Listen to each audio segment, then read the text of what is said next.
Good. All right, let's do this then.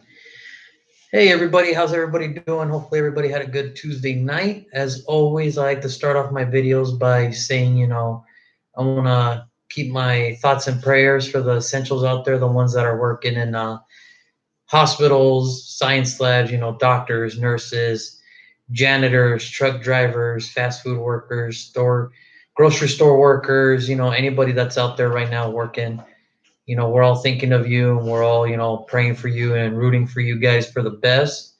As always, wash your hands before every meal and after every meal, got to keep those hands clean. And if you cough on your elbow, just away from people. And, hand sanitizer, always carry some hand sanitizer with you. That's a miracle worker right now. So hand sanitizer is the best thing right now out there. And then for the ones that are quarantined, stuck at home. Hopefully, you guys are safe. You guys are enjoying your time with your loved ones. Hopefully, you guys are keeping the body right, the mind right, and hopefully, the second we all do our part, the quicker this all goes away. I think it's very important that I mentioned that because watching the news lately, people, the second they get a little taste of that freedom back, they just want to go out there in the bunches and just we got to take this serious, guys, but, to each their own. But, as always, social distancing and just be safe out there. And hopefully, when this is all over, we can go back to normal lives and this will just be a thing in the past. And, hopefully it'll be over by then. So we'll go from there. Today, we are going to recap the NFC West and how each of the team in the NFC West did there in their draft. So we're going to start out with the 49ers, then move on to the Seahawks, go to the Rams, and then we're going to move on to the Cardinals, So the NFC West, so what it is just everybody's just trying to get better. Everybody's just trying to find replacements and get better and try to go back to, they are one of the toughest divisions in the conference in the whole NFL. The NFC West is tough, and it just shows to the fact that in 2 years now, 2 years in a row, a team from the NFC West has represented the NFC in the Super Bowl. So it is not a fun conference to play in, but those are really good teams in there. So we'll see how each team did. The 49ers are up first. So with the first round pick, with pick number 14, they drafted Javon Kinlaw, the defensive tackle out of South Carolina. I think there was reports saying, they wanted to trade back and they wanted to move out of there, but that wasn't going to happen. That was not going to happen. It just, they did trade back a spot, but, people were thinking like they were going to trade out completely out of that pick. That wasn't going to be the case. It's just, you don't trade DeForest Buckner and then not try to find his replacement right away. So to get Javon Kinlaw at 14, what people regarded him as the second best defensive tackle. Sorry.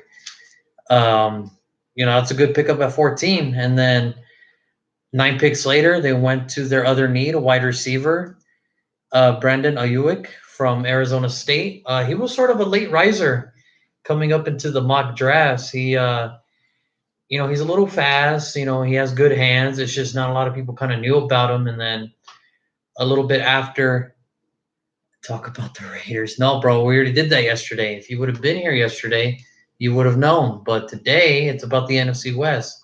You can always go back to yesterday's video, though. But anyway, Brandon Ayuk, he was sort of a late riser. His name got mentioned around a few times. Same thing with like people like Denzel Mims. But we'll see how it goes. I mean, the 49ers in their first 2 picks got their needs right away. And, that was all good for them. So then they didn't pick again into the 5th round, but a lot of things was happening at that time for the 49ers during the draft. They traded away Matt Breida. They traded away Marquise Goodwin. And they traded for Trent Williams, the left tackle for Washington. It was one of those trades that had to be made only due to the fact that Joe Staley, after 13 years, decided to hang him up.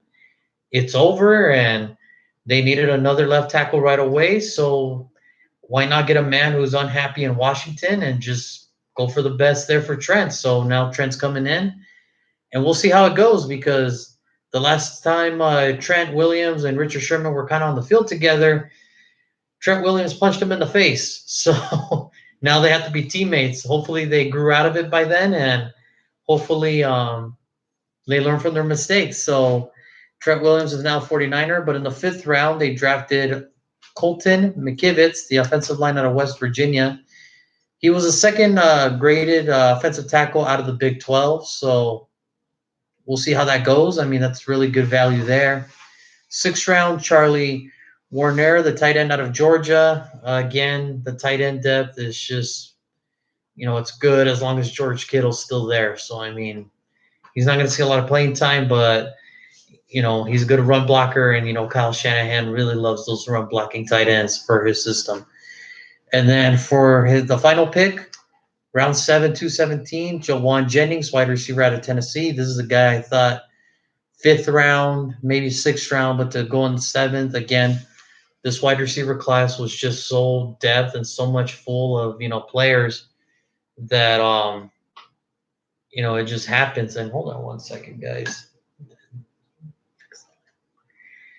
Sorry about that, but yeah, it was just one of those things where the wide receiver class, it was just so full and it was so deep of a class that really a lot of these guys got pushed down.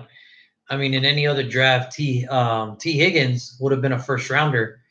It's just with all the players, the draft of this class, he fell to the 2nd.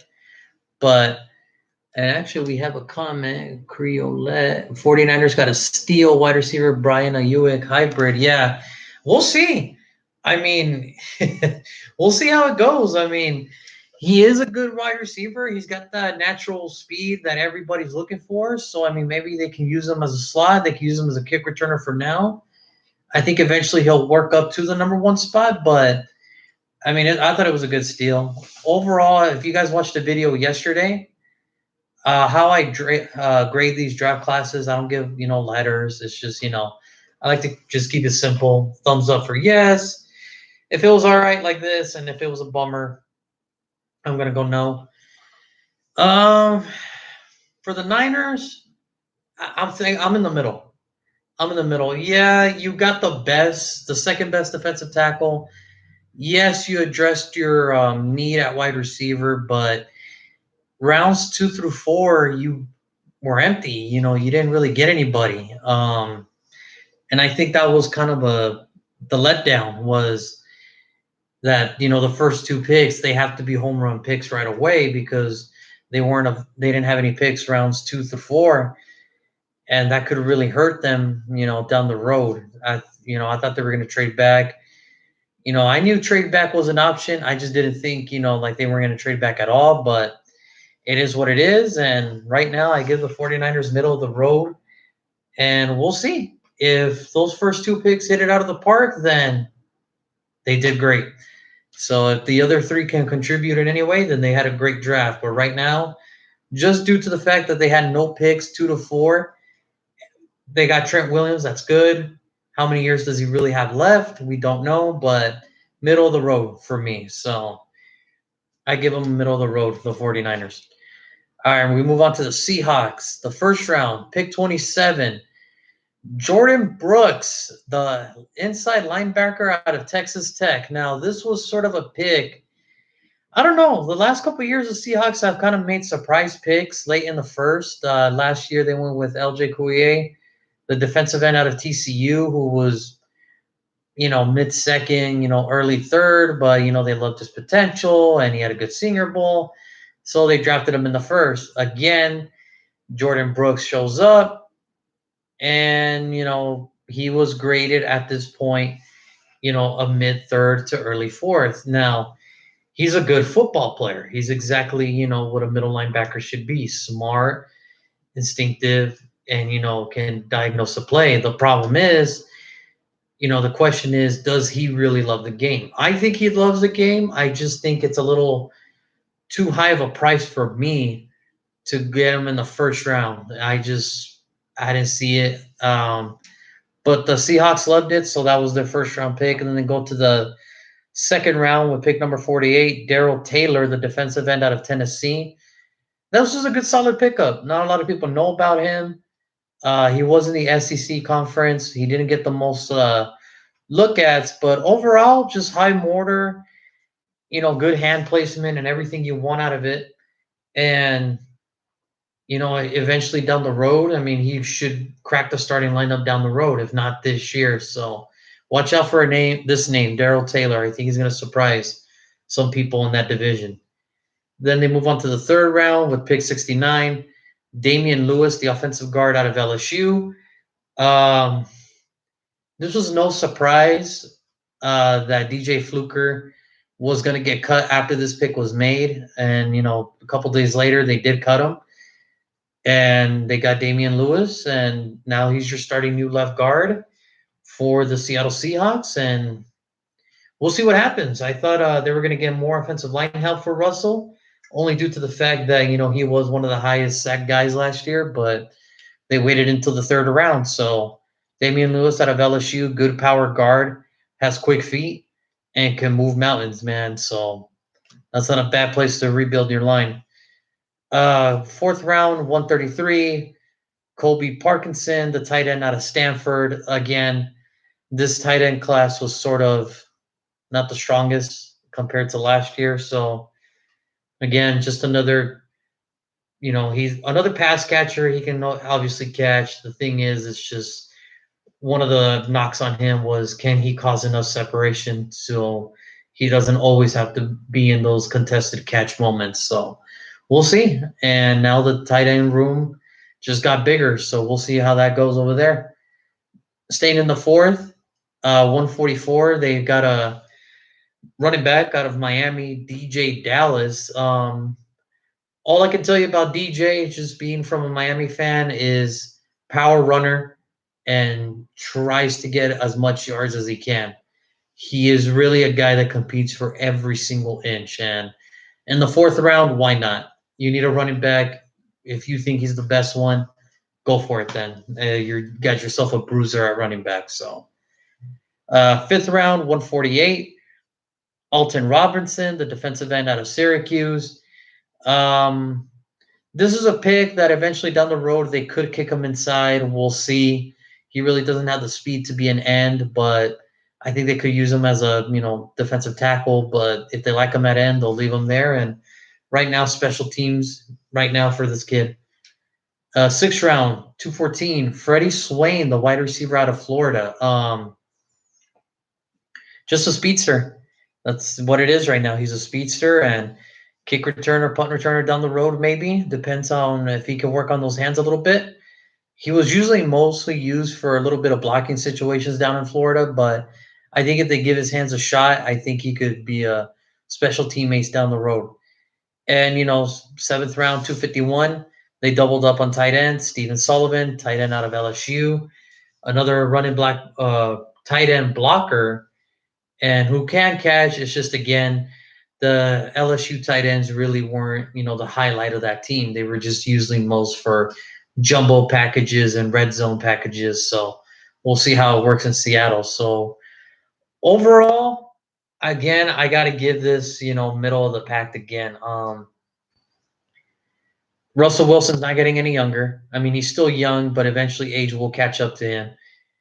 You drafted a linebacker that was graded by a bunch of scouts and a bunch of people in the third, early fourth. You took him in the first. You didn't get a guard or a lineman until the third round.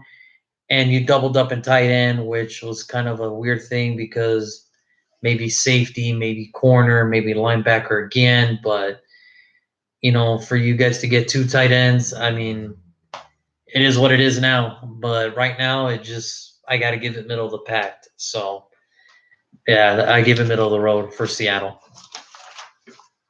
Here we go. We move on to the Rams. Now, the Rams kind of had an interesting offseason. Todd Gurley's gone. Brandon Cooks is gone. Eric Weddle retired.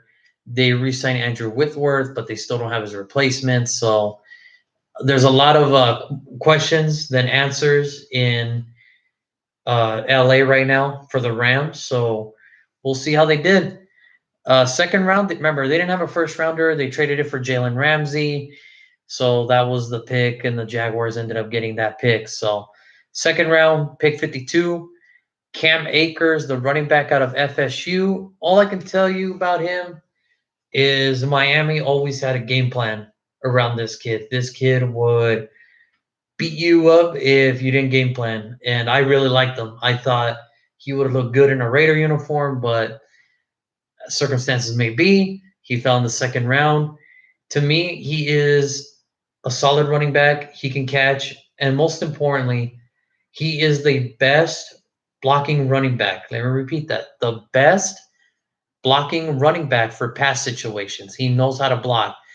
In today's offenses, running backs kind of have to do a little bit of everything: run, catch, block, all that stuff. So he's the best one out there. So I think in the second round, I think this is a great pickup for the Rams. This could be the replacement for Todd Gurley, and we'll see how it goes. So he's the lead back now. He got him in the second, so they're probably going to have to start him off right away. Staying in the second, this is the trade that they got for Brandon Cooks. Van Jefferson, the wide receiver out of Florida. Now, the problem is more of character issues for the guy. I think he's gotten over it. I think he's learned his lesson. Again, another good product of a Florida wide receiver.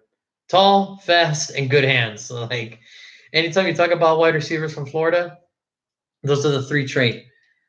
Some BS. I missed your AFC West.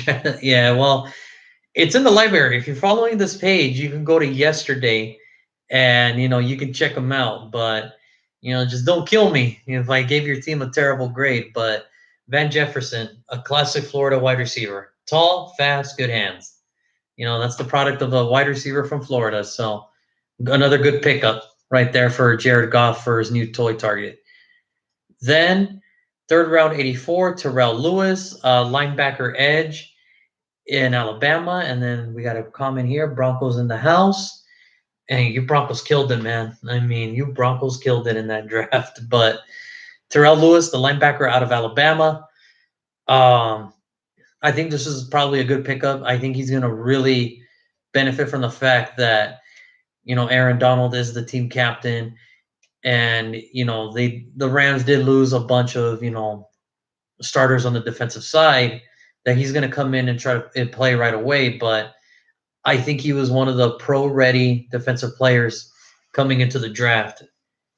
So I like it. I like the pick. 3 straight good picks. And then they stayed in the third round, pick 104, Terrell Burgess, the safety out of Utah. Now, if you get a defensive player from Utah, just know that you're getting a hardworking man. Like, he's hardworking. That's what every defensive player from Utah is. They're just hard workers, show up, and they love the game.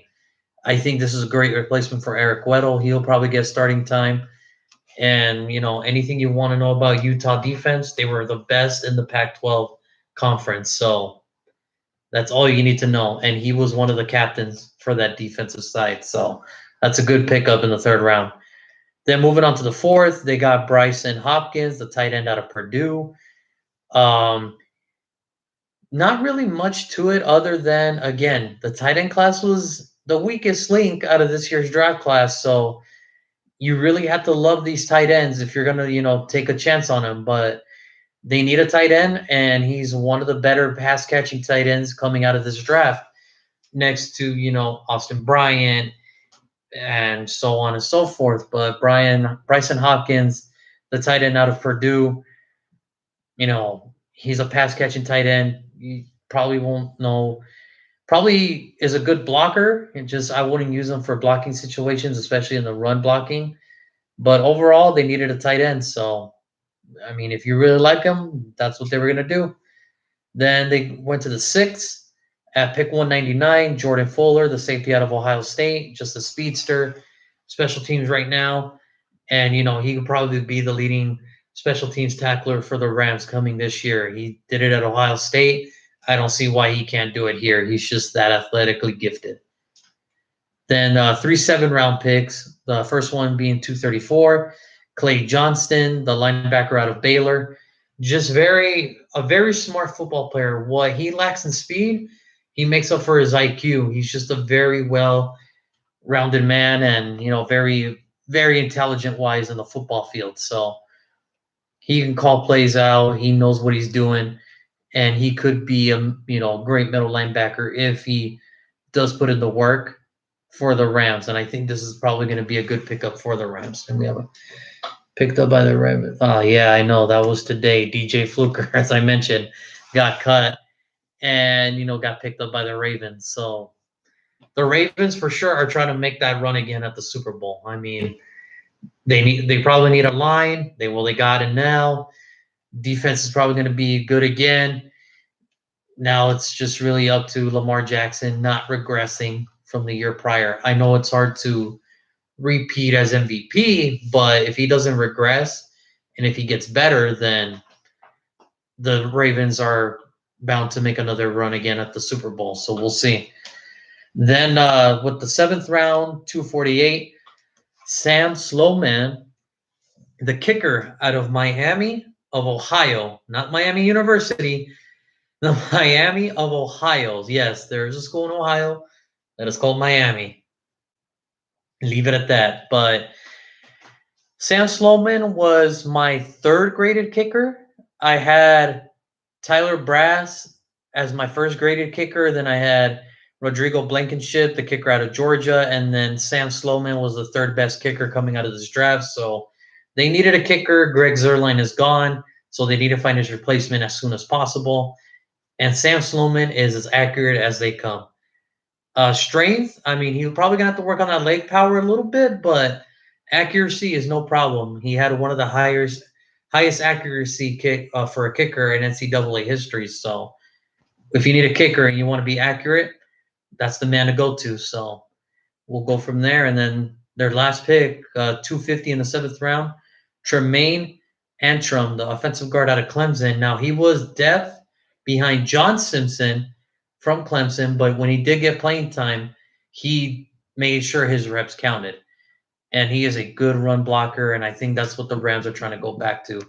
Running the rock, pounding the rock, and opening it up for Jared Goff to, get the passing game going, because that was the problem. The running game last year for the Rams was it was non-existent due to injuries and lack of depth, but I think this year, everybody coming back healthy, the main focus for the Rams, get the run going, and then set up the pass. And once that goes, I see the Rams having no problem, contending again for a playoff spot. So for the Rams draft grade, I got to give them a thumbs up. I think they did everything right. They replaced their running back. They got their wide receiver. They got their kicker. They got a defense putting together now. They got a tight end, which what they needed, and they got depth on the offensive line. So again, the Rams did everything right. I don't see a problem. I don't see why the Rams cannot compete for the division next year. Everybody should come back healthy and everybody should come back refreshed. And I think the Rams are going to be one of those teams that are going to be challenging either the Seahawks or the Niners to compete for the division again. So the Rams, I give them a thumbs up. So, I'm sure my cousin's probably happy about that one. And then here we go. The last team, the Cardinals. So with the 1st round and pick number 8, Isaiah Simmons, the linebacker out of Clemson. Some people had him as the best defensive player, and some people had him as the 2nd best. But either way, Russell Mutoy, Freddie Swain. Yeah, tell me about it. That was a good pickup too. For the Cardinals, though, Isaiah Simmons, the linebacker out of Clemson. Now, some people had him as the best linebacker. Some people had him as the best defensive player. But either way you look at it, it was very hard for the Cardinals to either say, look, we're either going to get protection for Kyler Murray, because remember, he was tied with Matt Ryan and Russell Wilson as the most sacked quarterbacks last year with 55. So it was either get protection or get the best player on the board. They stuck to their guns. They went best player available, and they went Isaiah Simmons. Now, nothing more to say other than he's an athletic freak. He's going to be a linebacker. Now you pair him up with Chandler Jones. That's great. You got your 1-2. What you needed in that conference or that division? Defense. The better your defense is, the smoother that ride to the playoffs goes. So that was a good pickup by the Cardinals. There's nothing bad about it. The third round, this is where I think this was probably their best pick, other than Isaiah Simmons, because we all know who Isaiah Simmons is. But if we were to look from 3 to 7, this is probably their best pick. Josh Jones, the offensive tackle out of Houston. Now, a lot of people had him graded as a first rounder, but he slipped through the cracks for whatever reason. There's no reports yet on it, but they got him in the third, and now they got Kyler Murray, his left tackle. So now, Kyler Murray is probably thinking his lucky stars that now he has he has Humphreys and Josh Jones as his bookends, and now Isaiah Simmons gonna be a beast. Yeah, I agree. I mean, now you pair him up with Chandler Jones, as I said, forget it. That's as good as it's gonna get. But Josh Jones, offensive tackle out of Houston, out of the third round, you get a guy who had first round talent but slipped through the cracks, and you get him in the third. You put him on the right side for now. This is perfect. This is perfect for Kyler Murray. So now he has two bookends as his left and right tackle, where he's probably going to get a little bit more time to breathe and diagnose the play and make the plays happen. So good pickup. Then in the fourth round, 114, Leki Fotu, the defensive tackle out of Utah. Again, Utah defensive players are tough as hell. They are tough as hell.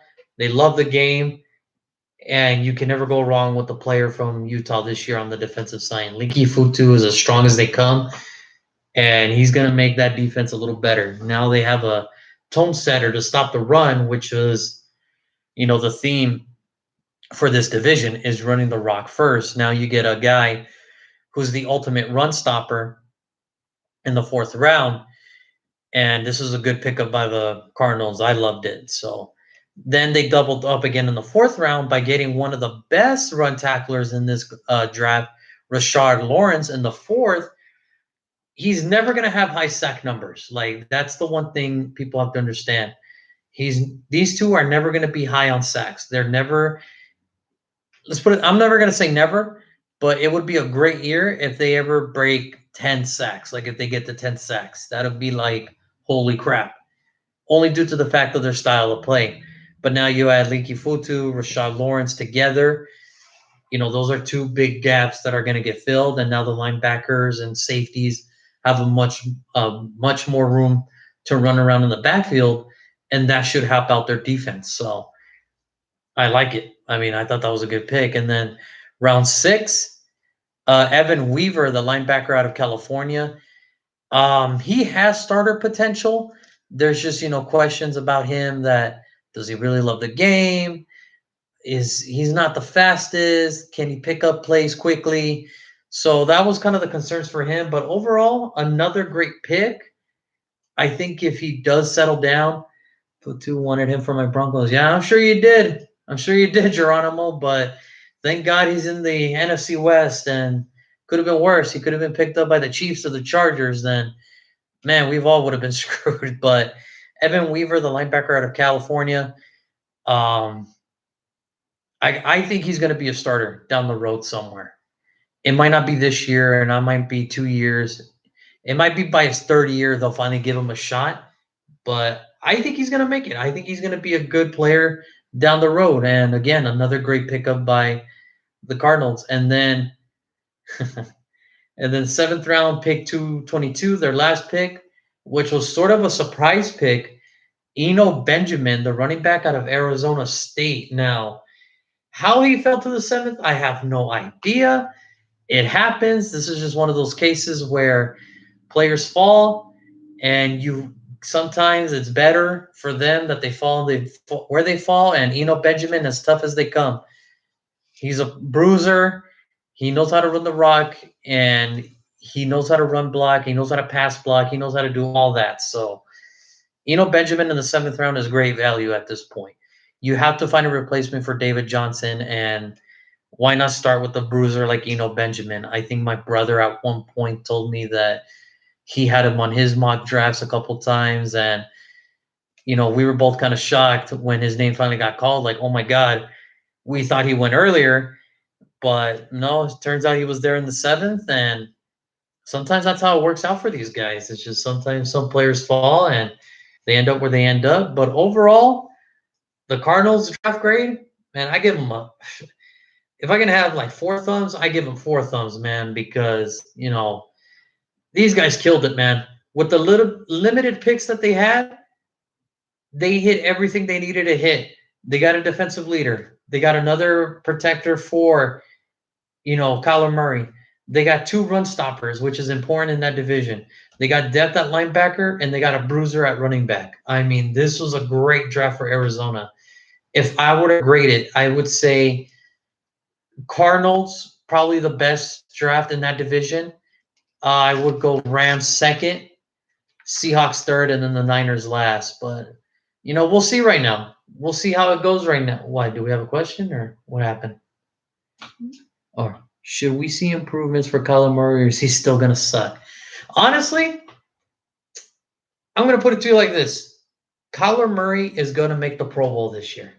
I'm saying it now. Kyler Murray is gonna make the Pro Bowl this year. So anybody that look, he's not a bad quarterback. Okay, he's not the best either. He's got a long way to go. However, I just think now they fully invested in him to get the linemen, get the receivers.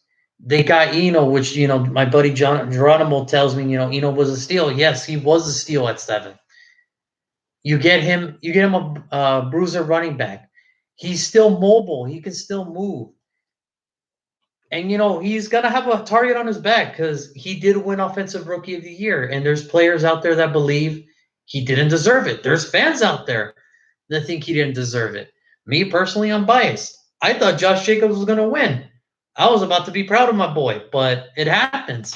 But for me, I think Kyler Murray is gonna have a huge jump, and Kyler Murray will make the Pro Bowl this year. That is my bold prediction. Kyler Murray, not only is he gonna make the Pro Bowl, he's probably going to be the next top dude in that division for quarterbacks. I think this year he'll probably overlap Jared Goff. I think this is, he's just that good. Yeah. I think he's that good. I don't think he didn't deserve it. The other 2 were way better. I understand that. It's just, this isn't a fan vote. This is the league vote. And the league decided that he was the best one. So this is what it is. So, but I think right now, nobody's going to overtake Russell Wilson right now. I don't think so. Jimmy Garoppolo is going to be – Jimmy G is Jimmy G for who he is. I mean, the stats says it all. Like he's a winner. Everywhere he's gone, he's won. Jared Goff, first year rookie, makes mistakes. Second year did good. Third year was his big jump. Fourth year was his, setback. So the question is whether he can still produce or not. I think he can. It's just really up to Sean McVay to put him in the right situations. So we'll see. But should the Rams regress again and the Cardinals, just get better and better, I think this is the year where, Kyler overlaps Jared Goff. So, but that's pretty much my bold prediction for this year. Kyler Murray is going to make the Pro Bowl this year. He cannot fail with that athleticism and with all those receivers in his core and his everything. He cannot fail. This is not the right. If he fails here, then the Cardinals are in a bad spot because now Larry's gone. You're gonna have to find Larry's replacement, and I can't co-sign a Pro Bowl Kyler Murray, but could happen. You know me, Geronimo. I like those bold predictions, man. But I think so. I mean, he can't fail, and if he does, then the Cardinals are really gonna have to look at themselves and say, "Did we draft the wrong guy?" And that's where it's gonna come down to. I understand the division's hard, but eventually, you have to get over that. Kyler Murray has to get over that. The Cardinals have to get over that. It's a tough division. I get it. But you didn't waste the number 1 pick for your quarterback to sit in the back and we're like, okay, let's wait for these other 3 teams to get old and then we'll attack. No, they need to attack now. And all the trades and all the draft picks they did, this is the year where they say we're going to attack now. So other than that, that's it. Tomorrow, I think I said yes. The NFC North is tomorrow. So we got the Packers, the Vikings, the Bears, and the Lions. Oh my. It is the NFC North tomorrow, and we do have one question. I'm from the Missouri state, the Show Me State. I know, Geronimo. I know you're from the Show Me State, and I think he's going to show a lot of people. Just trust me on that. I think he's going to show. I know a lot of people aren't big fans of his, but I think he's going to show some people, and we'll see. So, other than that, tune in tomorrow for the NFC North. And do we have any questions on Facebook Live? Are we good? We're good. All right. That'll do it for today, guys. Thank you guys for tuning in. And we shall see you tomorrow for the NFC North.